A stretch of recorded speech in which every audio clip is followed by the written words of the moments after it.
When you take to the streets of Kampala and just do a random sample of why Ugandans think they pay tax, these are some of the views you might hear. We pay tax to increase on the government revenue. Like 50%, I see what it does, 50%, I don't see what it does. Yeah, the reason why I pay tax, one, I think to contribute on the government expenditures and to facilitate on the public services, talk about the roads, talk about hospitals, among others. The persistent feeling, almost unsolicited, keeps popping up about how poorly taxes are used, and these lamentations are typical. But that's where any demands on the taxes paid stops. So far right now as I speak, I don't think my tax has done anything. Because the situation where MPs are given vehicles of 200 million and above, and someone is dying in Mulago sleeping on verandas, producing on a veranda, basically why do I see value for tax? I don't think the tax is used very well, because you see that the companies that come and try it, let's say for example our roads, they come and forge companies and they come and make poor roads, then I don't think for that I will not support it. I don't think the tax is used very well to its extent. I support all the people to pay tax because at some point we all need it. If I'm not benefiting it today, maybe some other people will need it. If you want to help the government to develop, then you have to also increase, like we have to pay taxes to help it increase its revenue. There is also a degree of the civic duty in as far as tax payment is concerned. But the negative lamentations of a poor use of tax revenues shows there is concern among some of the taxpayers. That the concern does not boil down to any kind of demand for accountability reveals a scenario.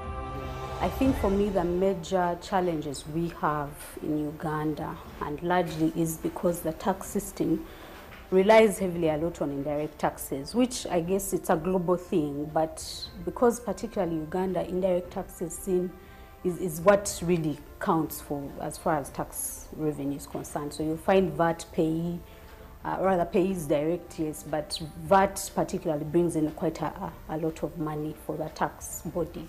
And so there is that dependence on indirect taxes. And so what we've seen in the kind of work that we do is that heavy reliance on indirect taxes means that people are not very clear that, people have this less consciousness that they actually pay tax. Government should do the public thing.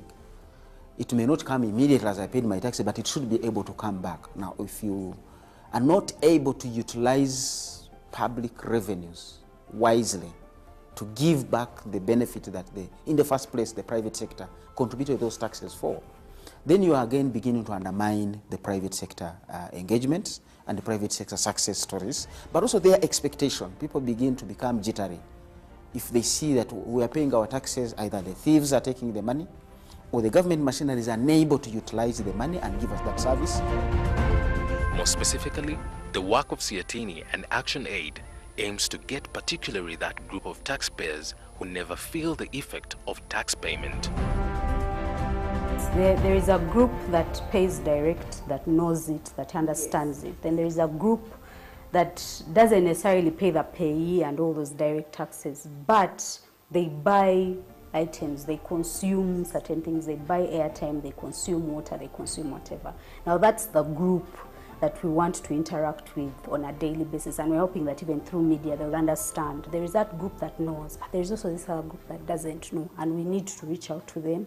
We need to empower them to understand that I pay this amount of money. Really, where does this money go? When the desire to pay is affected, even those who know their rights but stop short of demanding from members of parliament and other political leaders, they will take advantage of any situation not to pay taxes. Between me and you, you will agree that the business trends have changed over time. Long ago, we used to have people sitting in shops. Today, people may actually not sit in shops. You may find people transacting on internet, and you may find people, for example, winning tenders, and you may not easily get this one. Have you heard of Uber, for example? Uber, you just go online and the special would be there. you may not easily identify the shops because they are doing business basically online. I have seen other businessmen doing business on, say, in tourism online.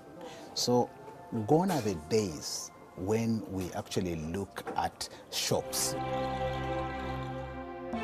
There is a huge disconnect with how much we collect and how much we spend. If we are spending more than we collect, then there is a problem, because even if you did it in your own home, it wouldn't make sense. So if we're doing it as a country, then there's a problem, because I believe, I have no doubt, the money we collect as a country in revenue, non-tax, tax, it should be sufficient enough to provide all the needed services that we need.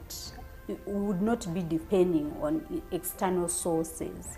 If we just sat down, reduced on the spending, trimmed government, public office, and see how this money is well distributed. I mean, the local governments that need the much needed resources, where the services are not getting enough. The task to get Ugandans to demand for the veil from their taxes to enlist a better payment culture has a long way to go, and efforts of players like SEATINI and its partners must be embraced by other players for a culture change, at least for the next generation of Ugandan taxpayers.